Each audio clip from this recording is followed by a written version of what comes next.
Oke,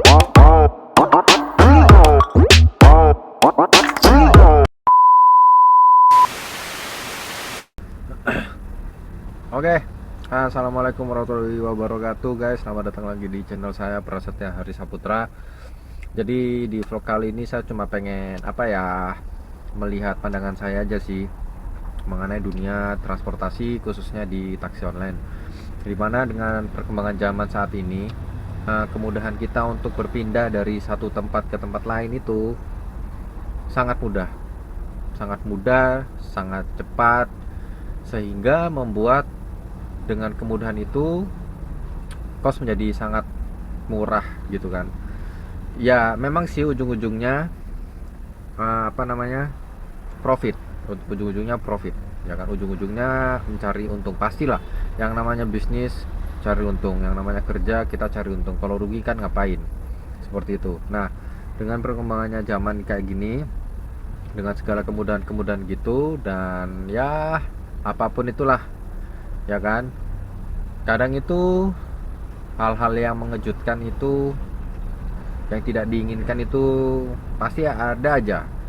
Contohnya kayak kemarin BBM naik. Terus kalau misalnya saya pengen berkeluh kesah, misal dulu banget ketika potongan yang awalnya 10% naik menjadi 20%, ya kan. Ketika potongan 20% itu sudah terlalu tinggi, mungkin mereka aplikator pengen naikkan lebih dari 20%, nanti bakalan di demo adalah biaya pemesanan.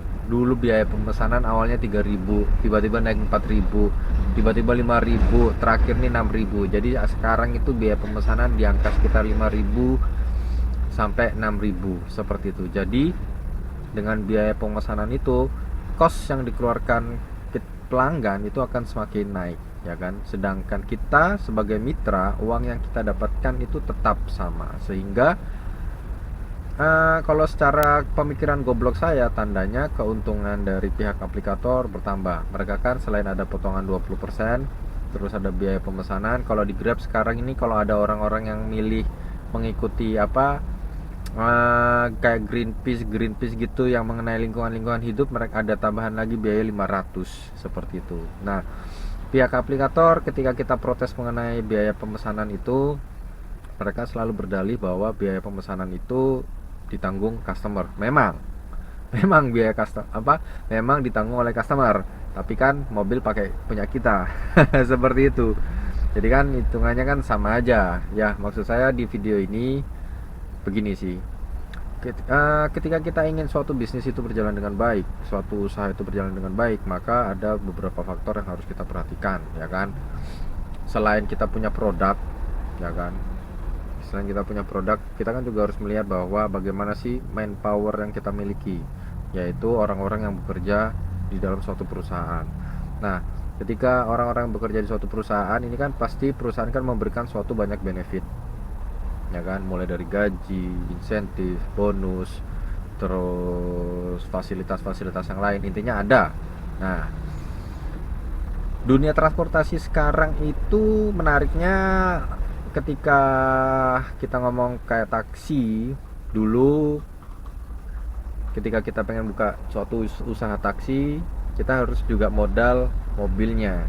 Nah sekarang dengan perkembangan zaman, ya kan, aplikator menyediakan aplikasinya, sedangkan mobil, biaya operasional dan apapun itu pihak ketiga. Jadi kayak saya mitra ini tandanya pihak ketiga, seperti itu ya kan. Nah maksud saya begini, ketika aplikator sudah mempunyai produk yang baik, ya kan, terus kesejahteraan dari karyawannya ini juga sudah baik. Kalau saya lihat sih, soalnya kalau saya lihat beberapa orang yang kerja di aplikator kok sepertinya ya enjoy aja, tandanya kan ya cocok lah ya kan, cocok kayak gitu. Nah maksud saya begini, ketika dua di internalnya ini sudah bagus, mbok ya eksternalnya ini juga diperhatikan.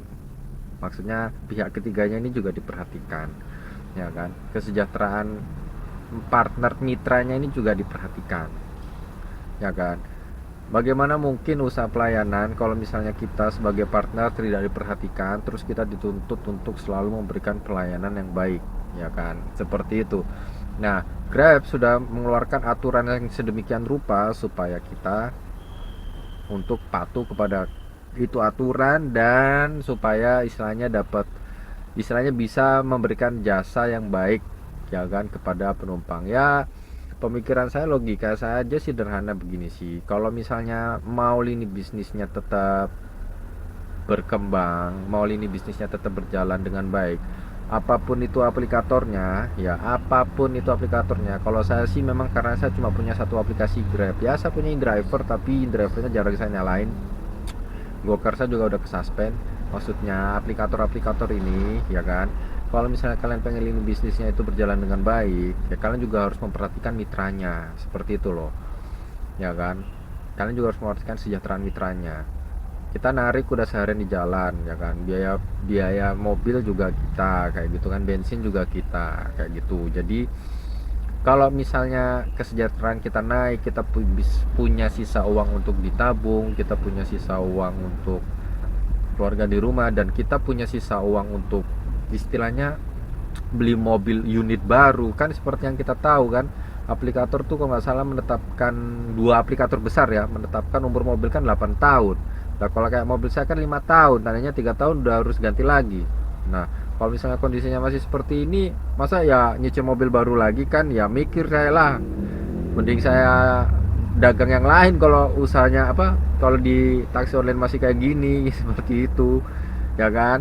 Jadi ya mbok ya kesejahteraan mitranya juga ditingkatkan gitu loh. Soalnya kan ujung tombak dari layanan kalian kan di kita, seperti itu. Kalian ngasih insentif tapi kadang insentifnya susah untuk dikejar seperti itu, dan biaya pemesanannya ya banyak lah, seperti itu. Saya juga sering ditanyain Pak sama penumpang, sekarang di taksi online nggak ada ya mas tarif 12.000, 14.000? Nggak ada bu, sekarang minimal ya 18, 19 lah, saya bilang kayak gitu. Iya minimal 18, 19 kayak gitu. Penumpang aja juga sudah mulai berkeluh kesah. Kadang pun beberapa penumpang itu balik ke taksi konvensional, kadang loh ya. Apalagi kalau misalnya mereka butuhnya jaraknya dekat yang cuma 3 kilo. Kadang mereka tuh kalau misalnya di taksi online ini harganya lagi high demand, lebih tinggi, kadang mereka balik ke taksi konvensional yang bisa lebih murah, seperti itu. Jadi maksud saya di video saya kali ini, kesimpulannya itu simple.